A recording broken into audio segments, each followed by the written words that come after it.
Salut à tous, bienvenue ici dans notre cours de physique niveau terminal et niveau troisième, pardon.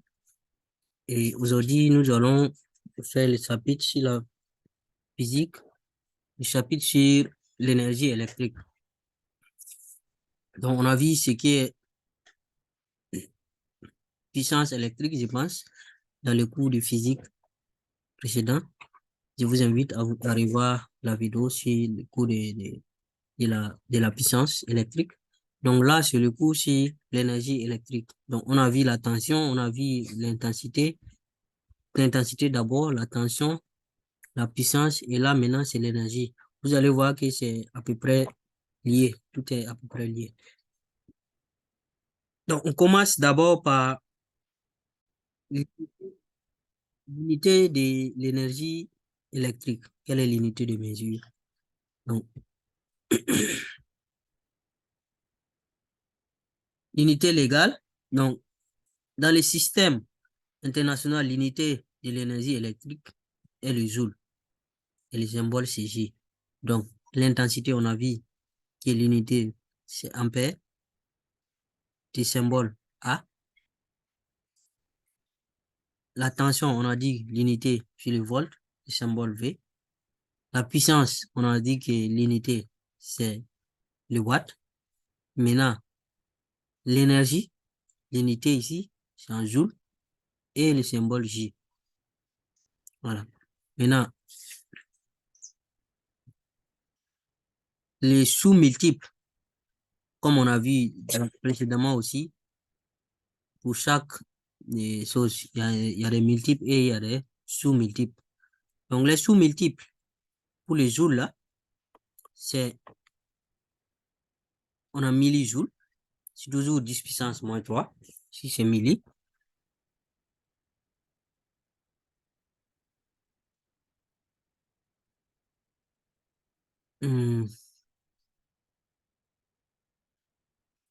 Sous-multiple. Donc, millijoules, là, c'est sous-multiple. Et kilojoule, ça, c'est un multiple. Les joules, 10 puissance 3. Mégajoule, c'est un autre multiple. 10 puissance 6. Et giga, ici, il y a une petite erreur là, qu'on doit corriger ici. C'est pas watt ici, mais c'est joule. Je corrige ça tout de suite. Et on continue. Donc, on aura 1 mégajoule qui est égal à 10 puissance 6 joules. Et 1 gigajoule qui est égal à 10 puissance 9 joules. OK. Donc, après ça, les autres unités qu'on a, c'est pas seulement les joules. L'unité légale et l'unité dans le système international, là, voilà, c'est le joule. Mais à part le joule, là, il y a d'autres unités qu'on utilise au niveau de l'énergie. On parle pas là de multiples et des sous-multiples de joules, hein, carrément d'autres unités. Donc, hein, en pratique, quand vous partez, par exemple, à la Sonabel, quelque chose comme ça, qu'est-ce qu'on utilise? On utilise le kilowattheure. Le kilowattheure et les wattheure. Il y a d'autres, quand ils entendent watt dedans, ils pensent déjà à la puissance. Mais attention, on n'a pas dit watt, c'est watt-heure. Watt-heure. Vous voyez? Donc, 1 kilowattheure égale à 1000 watts, évidemment. Maintenant, c'est égal à combien de kilojoules? Donc, 1 kilojoule égale à 3600 kilojoules. Donc, quand vous prenez, par exemple, 1 watt, ça fait 3600 joules. Donc, soit vous convertissez directement ici, vous voyez, 1 watt est 3600 joules. C'est comme si on vous disait, par exemple, dans une heure, il y a combien de secondes? Vous voyez que dans une heure, il y a 30 minutes. Et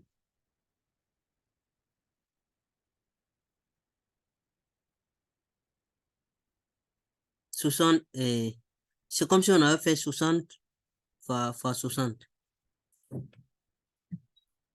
Dans une heure, il y a 60 minutes. Et dans une minute, il y a 60 secondes.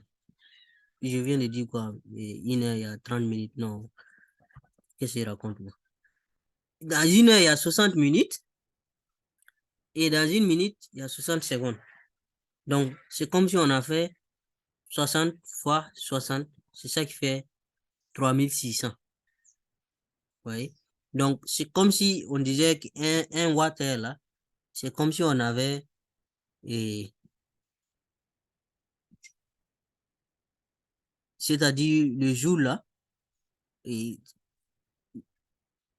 la puissance de 1 watt qui fonctionne et pendant 1 heure. C'est-à-dire, quand vous prenez les 1 heure là, vous convertissez en secondes, ça va faire 3600 secondes. Donc, c'est comme si vous avez un appareil qui fonctionne, par exemple, un appareil de 1 watt qui fonctionne pendant 1 heure. Donc, ça va faire exactement 3600 joules. Donc, on parle de watt-heure pour faire plus facile. Donc, en pratique, quand vous partez, par exemple, dans euh,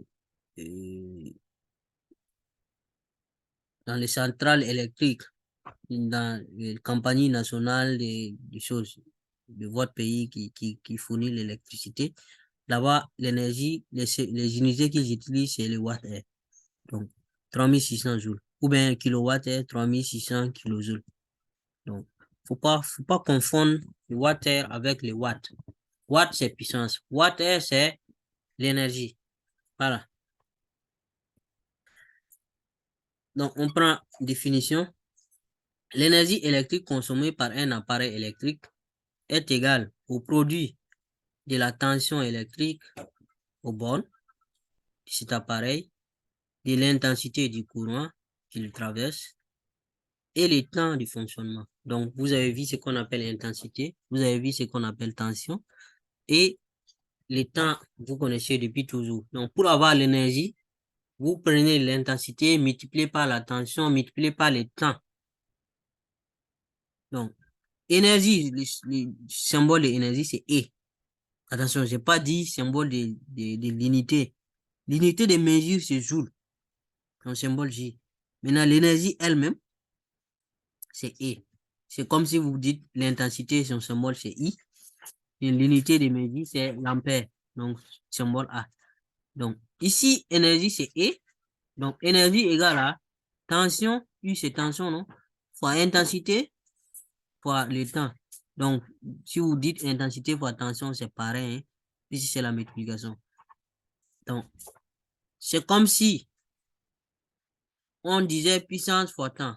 Parce que dans le chapitre précédent de la physique, dans le cours de physique précédent, on a vu que puissance égale à tension fois intensité.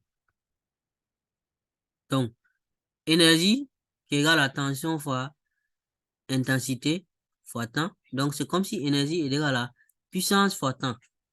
Voilà. Parce que puissance égale à tension fois intensité. Donc, il faut retenir cette formule-là.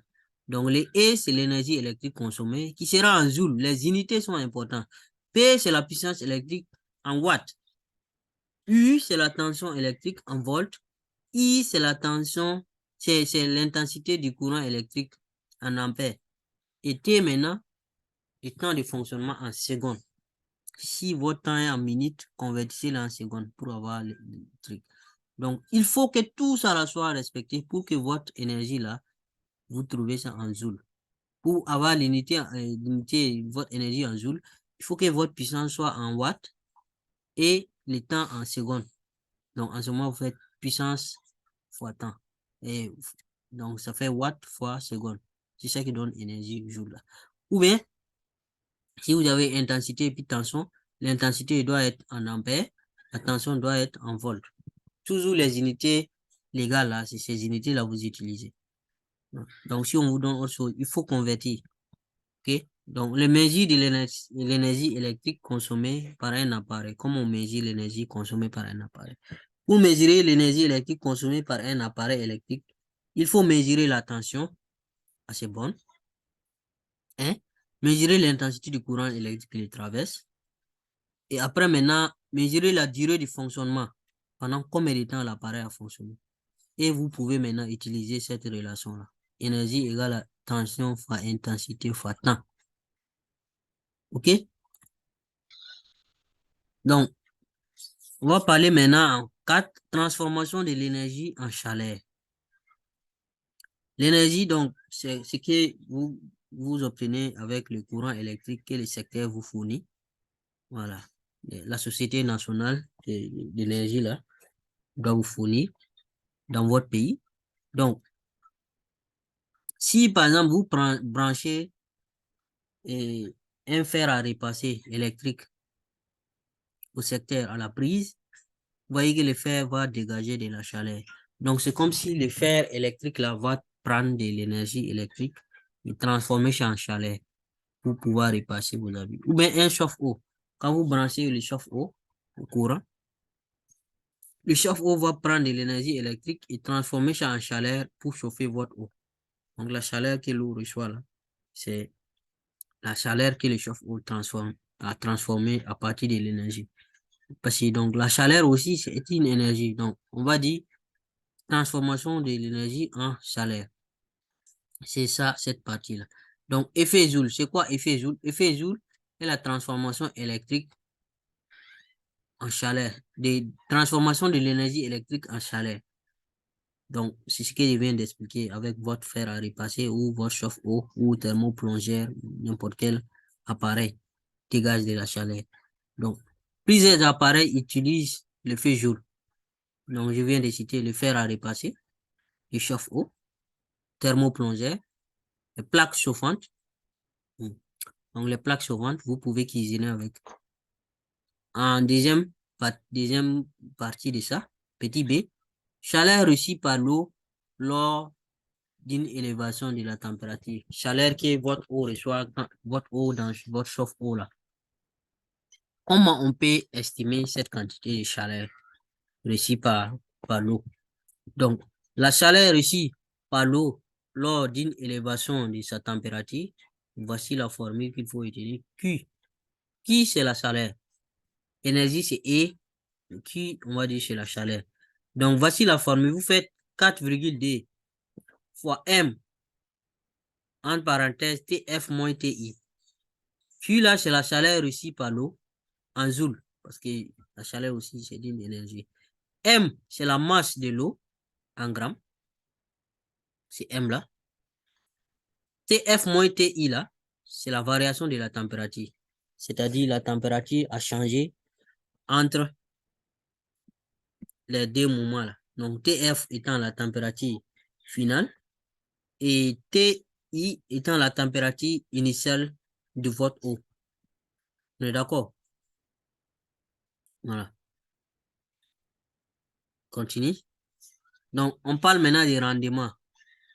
Donc, rendement, c'est quoi? C'est-à-dire, quand vous branchez votre chauffe-eau, par exemple, au courant électrique, ce que le chauffe-eau la consomme comme énergie électrique, il convertit ça en chaleur. Donc, énergie en joule et chaleur aussi en joule. On vient de voir ça tout de suite. Donc, le problème est que le chauffe-eau, il ne convertit pas tout en chaleur. Il y a des pertes. Votre eau là ne reçoit pas la totalité de l'énergie consommée en réalité. Peut-être un exemple, vous prenez de l'énergie, le chauffe-eau prend de l'énergie au courant et il transforme par exemple 5 joules et il transforme ce que l'eau reçoit comme salaire, peut-être c'est 4,6 joules par exemple. Donc vous voyez 0,4 joules sont partis. Donc c'est ça, on doit parler des rendements. Est-ce que c'est un rendement élevé? Donc il y a des appareils qui ont des rendements très très faibles. Et ces appareils ne sont pas bons. Non. Toute l'énergie électrique et toute l'énergie électrique reçue par un appareil électrique n'est pas transformée en chaleur. Il y a des pertes d'énergie. Donc, c'est ce qui est écrit ici. Le rendement d'un appareil électrique est le quotient de la chaleur reçue et l'énergie électrique. Donc, la chaleur Q divisée par l'énergie électrique. C'est ça le rendement. Rendement égale la chaleur divisée Q divisé par E. Il faut retenir ça aussi. OK? On continue. On va faire une application. Donc, on prend un thermoplongeur de puissance 1000 watts qu'on va utiliser pour porter 90 degrés Celsius, 25 litres d'eau prise à 30 degrés Celsius. Ici, là, c'est 30. Sachant qu'il faut 4,2 kJ à 1 kg d'eau pour élever sa température de 1 degré. Donc ça, ce sont les 4,2 là qu'on vous a donné. Donc calculez l'énergie absorbée par l'eau en joules, en kilojoules, en watts-heure et en kilowatt-heure. Donc élément de réponse. Voici la formule. 4,2, c'est les 4,2 là, on vous a donné ici. 4,2 fois M. M, c'est la masse de l'eau. Donc, TF, c'est la température finale. TI, c'est la température initiale. Donc, 4,2 fois M. M, c'est quoi? C'est la masse. On a dit que c'est comme les litres d'eau. 25 litres d'eau. Il faut retenir que 1 litre d'eau fait 1 kg. À peu près. Hein. Donc, tout ce qu'on a fait, on a converti. Je retourne un peu pour vous montrer pourquoi on a converti en grammes. On a dit ici, la masse là, j'ai même écrit ça en couleur et foncé. La masse là doit être en grammes. Votre masse d'eau doit être en grammes. Il faut convertir en grammes. OK. Donc, c'est pour cela qu'on a converti les 25 litres là. 25 litres, ça pèse 25 kg. Donc, pour passer de kilogrammes en grammes, on multiplie par 1000. Donc, c'est pour cela que vous avez ici 1000. 25 fois 1000. Donc, ça, c'est la masse. Maintenant, la température finale, c'est 90. Moins température initiale, c'est 30. Pardon, température finale est toujours plus élevée que la température initiale, puisqu'on est en train de chauffer. Donc, ici, là, si vous voyez, il n'y a pas à dire comment vous expliquer ça. Il n'y a pas autre explication. Si vous vous embrouillez, retenez que TF, là, doit être plus grand que TI. Donc, 90 moins 30. Donc, voici ce que vous retenez en joules. En kilojoules, pour aller des joules en kilojoules, vous divisez par 1000. Donc, divisé par 1000, ça revient à supprimer 3 zéros. Donc, ça fait 3000, 6300 kilojoules. Maintenant, pour aller des kilojoules en, watts, hein, donc ici, le plus facile pour vous, c'est d'aller de joules en watts, parce qu'on a dit que 1 watt, ça fait 3600 joules. Donc, si vous prenez ça là, en joules là, vous divisez par 3600, vous allez obtenir votre énergie, votre chaleur là, en watts. Maintenant, pour aller de watts en kilowatts, c'est facile, vous divisez par 1000. Donc, vous déplacez 3 fois la virgule, une fois, 2 fois, 3 fois, ça fait 1,75 kW. Voilà, donc ça veut dire que le chauffe-eau, l'eau a reçu 1,75 kW comme chaleur. Ok, continue. Avec tâche à domicile. Un autre, c'est comme un autre exercice. Hein. Un chauffe-eau électrique de puissance 2 kW. C'est pas watt, hein, 2 kW. C'est puissance. On n'a pas de kilowatts, c'est 2 kilowatts. Donc, vous vous rappelez, c'est multiple de watts. OK. Donc, avec cette puissance, le chauffe-eau là fonctionne pendant 1 h 10 minutes. On demande de calculer l'énergie électrique qu'il consomme. Ça, c'est facile. Énergie égale à puissance fois temps. On vient de voir la formule. Maintenant, il faut convertir la puissance en watts et le temps en secondes.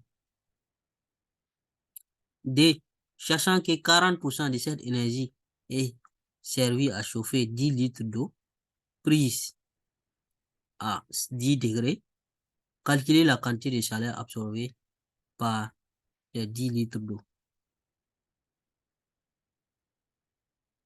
Donc, ici, faut pas foncer directement avec la formule. il faut dire, on vous a donné ici 40% de cette énergie. Donc, si vous avez cette énergie, vous faites 40%, c'est-à-dire 40 multiplié par 40 divisé par 100 pour avoir votre chaleur. On est d'accord? On demande de calculer la variation de la température. Là, vous utilisez la formule. Calculer la température finale. Ok, allons-y. D'ailleurs, même ici, un petit d, vous ne pouvez pas utiliser la formule puisqu'on ne vous a pas donné la température finale. Donc, comme correction, on va commencer par le calcul de l'énergie là. Donc, énergie, première question, calculer l'énergie qu'il consomme. Énergie égale à puissance fois temps. Puissance, des kilowatts. Vous convertissez ça en watts. Pour aller des kilowatts en watts, vous multipliez par 1000. Donc, ça fait 2000. D là fois 1000, ça fait 2000. Temps maintenant, 1 heure, 10 minutes. 1 heure, ça fait combien de minutes? Ça fait 60 minutes. Donc, 1 heure, 10 minutes, ça fait 60 minutes plus 10 minutes. Ça fait 70 minutes. Donc, c'est ça les 70 ici. Donc, les minutes converties en secondes, on multiplie par 60. Donc, 70 multiplié par 60, ça fait cette formule. C'est ça qu'on a posé 70 fois. Donc, en calculant ça, voici ce que vous obtenez en joule. OK? OK, on continue. Maintenant, on demande la quantité. On a dit 40% de l'énergie là qu'on vient de calculer là est convertie en chaleur. Donc, c'est comme si c'était le rendement en fait. Donc, c'est comme si c'était le rendement qui est égal à 0,4 en fait. Donc, vous faites, ça veut dire que Q divisé par E, rendement. Donc, ça fait énergie multipliée par rendement égal à 0,4. 40%, c'est ça qui est 0,4, tout simplement. Donc, si ça, là, ça vous embrouille, c'est comme si c'était l'énergie la multipliée par 40 divisé par 100 aussi. C'est pareil. Donc, si vous prenez, si on vous dit c'est 40%, là, il y a des choses, on va voir peut-être dans l'exercice. Il faut faire attention. Quand on vous dit ici, l'eau a reçu 40%, sachant que 40% de cette énergie a servi à chauffer l'eau.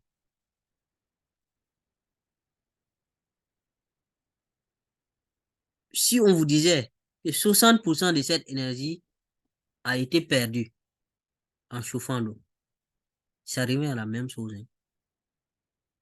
Si 40% a chauffé l'eau, c'est que c'est 60% qui est perdu.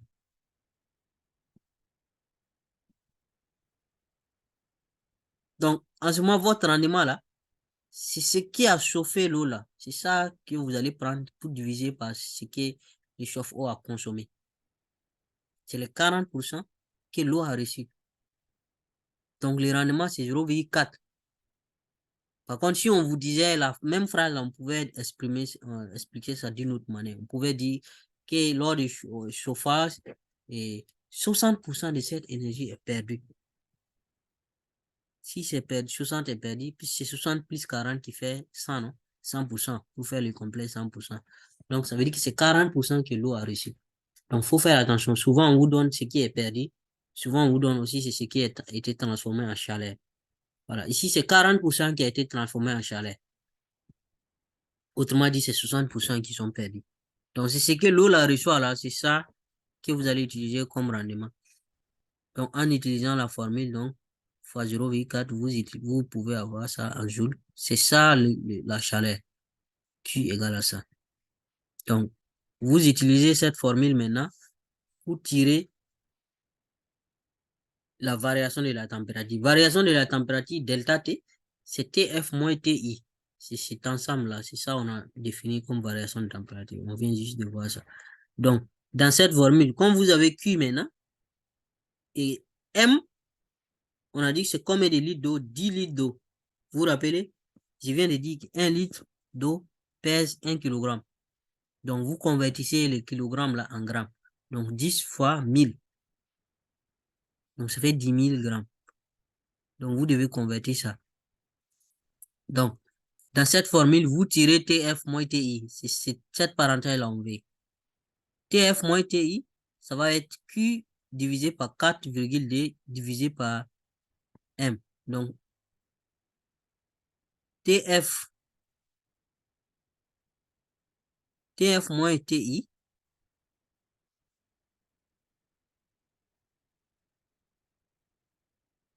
ça sera, bon, ici, là, c'est la température finale, on a calculé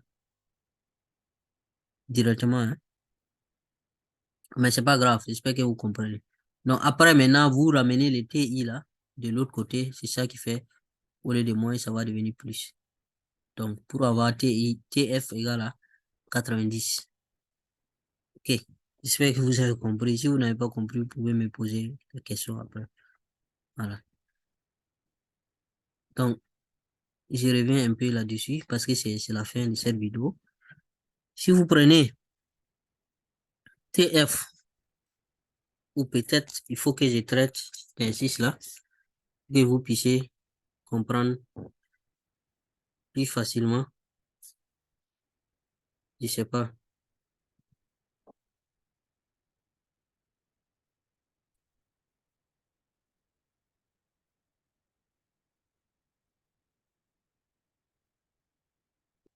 Ok,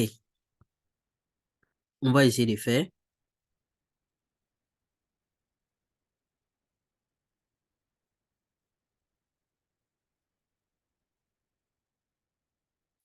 une minute.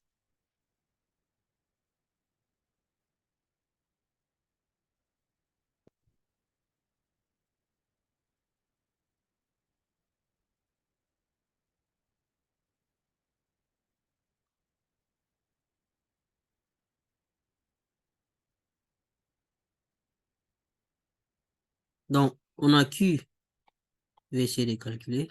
Q égale à 4,2 fois M fois TF moins TI. Voilà.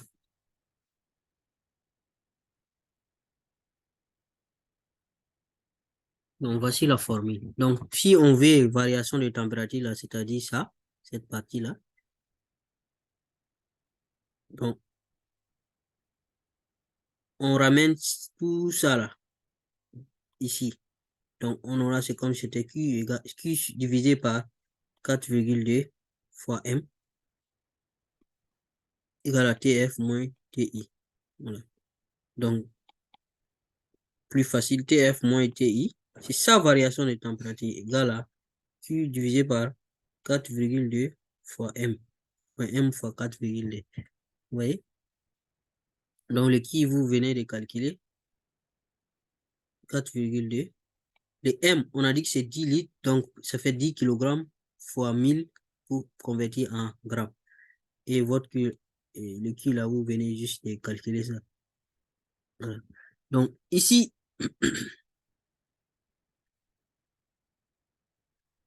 le Q là, je pense que c'était comme 3000.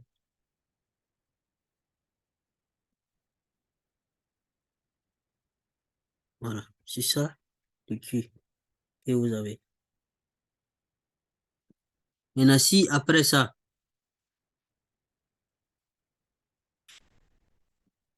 vous voulez maintenant calculer TF, donc, vous voyez que TF ici, il suffit juste de prendre les moins TI là, vous amenez de ce côté-là. Donc, vous allez avoir TF égale à Q divisé par 4,2 fois M. Sur tout ça, et vous ramenez les moins TI là, ça fait plus TI. Donc, c'est ça on a fait, et puis on a trouvé que TF là est égal à 90 degrés Celsius. Voilà. Donc, j'espère que vous avez compris maintenant. Donc, ici, souvent, on vous dit, par exemple, au lieu de vous donner la température finale, on ne vous donne pas la température finale, mais on vous dit qu'on veut bouillir l'eau. Donc, c'est à vous de savoir que quand on dit on veut bouillir, ça veut dire que la température finale, à combien de degrés l'eau bouillit? L'eau bout à combien de degrés? Donc, vous devez savoir que quand on dit on veut bouillir l'eau, ça veut dire que la température finale est égale à 100 degrés. Donc, c'est des choses, pièges comme ça, on met souvent dans l'exercice. Si vous ne comprenez pas, vous pouvez vous perdre facilement. Si on vous dit on veut bouillir l'eau, ou bien souvent, on vous donne directement la variation de la température. Ça veut dire l'ensemble TF moins TI, là. On vous donne ça directement. On vous dit que la variation de température est de 40. Donc, en ce moment, il ne faut pas chercher à savoir où est TF, où est TI. On vous a donné directement TF moins TI, là.